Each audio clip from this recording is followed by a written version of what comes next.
This is a chestnut back chickadee. I'm using gouache here, but I'm using it more like watercolor, which means I'm using more water, letting it very, very loose. So I fill in the black cap with a cool blue color.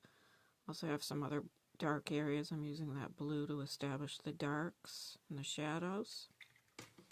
This is my first layer. I'm using a little bit of a gray I mixed up and some yellow ochre for the lighter areas. Still using a very light touch here. Don't rub the paint at all. Now this is the chestnut back area, which is some orange and yellow ochre. Now here I've started to establish the warm and cool color relationship, which really makes it vibrant.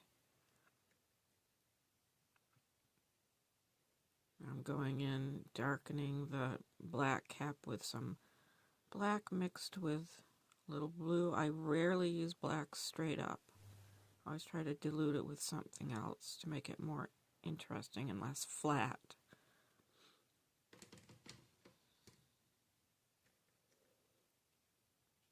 I keep filling in the underbelly, which is in the shade. It's shaded. It's a little bit dark, so I'm trying to show that there's some shadows there, but also let a little bit of color come through. And you don't have to do the exact local colors when you use these watercolors or gouache. You can mix any color you want as long as the values match. So I tend to push the colors a little bit, but I also like to use some of the natural colors of the actual bird because I'm painting a specific species. So I do want it to look like that species. Here I'm using some dark gray for the shadows on the legs. You can see one side of the leg is in shadow and one is in light. I'm always paying attention to light and dark when I paint.